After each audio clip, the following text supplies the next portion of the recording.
Hello, my friends, and welcome back. Thank you very much for being with me again today. As you know, U.S. Secretary of State Antony Blinken returned from his China trip. Two-day trip, he met the Foreign Minister of China and President Xi Jinping.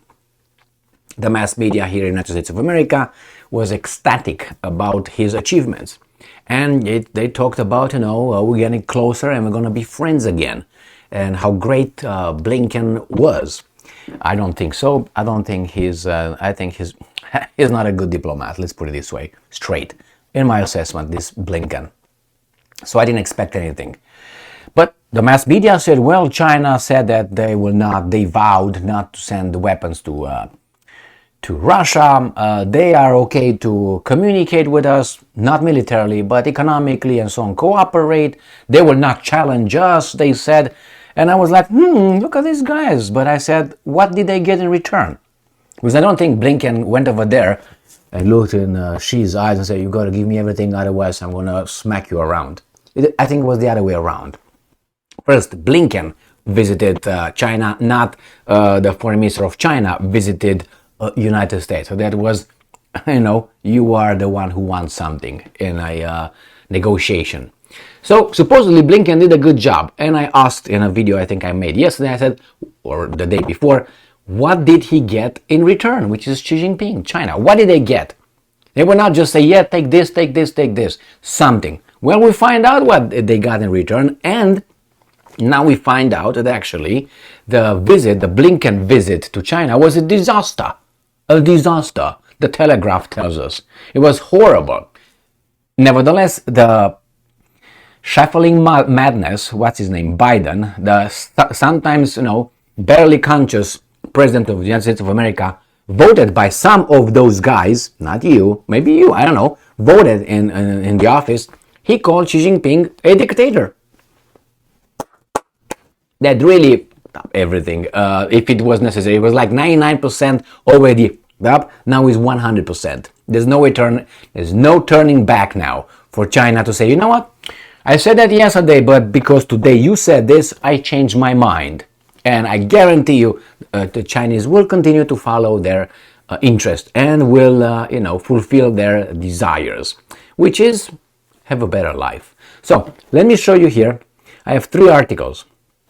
And we start with this one first, which was promising, and it comes from NBC. And it says, Blinken, meeting with President Xi, an important start to stabilizing ties between US and China. And then Biden said, oh, that guy is a dictator. So that's one thing. Now let's go to this one. This is what China got in return, among others. Blinken declares US does not support Taiwan independence during China's trip. That shows me that gave something to China, and I said they did. And then you have here the Telegraph. Xi Jinping is humiliating the United States. Finally, the other shoe dropped. So after all these articles yesterday, the day before, that they are so fantastic, this came yesterday at 1:51 p.m., unbelievably, now we find out, or at least I find out, that actually the United States was not doing such a great job. And this is an article to read. They're going to give you a lot of examples here what exactly happened between Antony Blinken's China visit. So the trip did not go well. Okay, China spoke to America as if it were junior partner in their relationship. And while Blinken's meeting with Foreign Minister Xi Gang has been described by both sides as constructive, with a desire to reduce tensions, the Secretary of State was, by contrast, exposed to an uncompromisingly stern lecture from China's top diplomat Wang Yi. Yes, this is a great guy as a diplomat. I've been watching him. He used to be the foreign minister, but he's not anymore. Wang is regarded as embodying the aggressive warrior approach to diplomacy, the quarrelsome style whereby Chinese diplomats choose public, acrimonious confrontation with other countries rather than the traditionally discreet role associated with the diplomatic profession. That means he's just saying straight to your face. So we have here Wang also told Blinken that his visit came at a critical juncture in US-China relations, where a choice needs to be made between dialogue or confrontation, cooperation or conflict. Well, Biden cleared that up for us. In the meeting, Wang made no attempt to smooth over the challenges in overcoming the mistrust and friction that has come to characterize the bilateral relationship. Repeating Beijing's well-worn tropes, Wang blamed Washington's, and I'm quoting, wrong perception of China as the root cause of the decline in the two sides' relations and demanded that U.S. stop suppressing China's technological development and hyping the Chinese threat, according to the Chinese state broadcaster CCTV. It's not a wrong perception. Is that the guide is the thing that Washington thinks that they are perfect over there, and the Chinese are something like, yeah, you do what I tell you, go and clean my shoes or something like that. That's the behavior. And why should China listen to that? China is not Great Britain or... and I'm saying that because it's not at the United States' orders, as Great Britain is. I know my friends in Great Britain like to think that they are partners of the United States. Actions prove otherwise. Because I like when when Great Britain gives orders to the United States of America, but United States of America never gives order to Great Britain. I like that. So it's unidirectional. Just pay attention. So nevertheless, China, we find out, did the job on Mr. Blinken, and I have no surprise. It's no surprise that they did it. Here was, they said they had a candid conversation. That was the candid, like, you suck, and if you don't change, we're going to jump in Russia's sack right now. We're almost there. I think that's exactly what happened.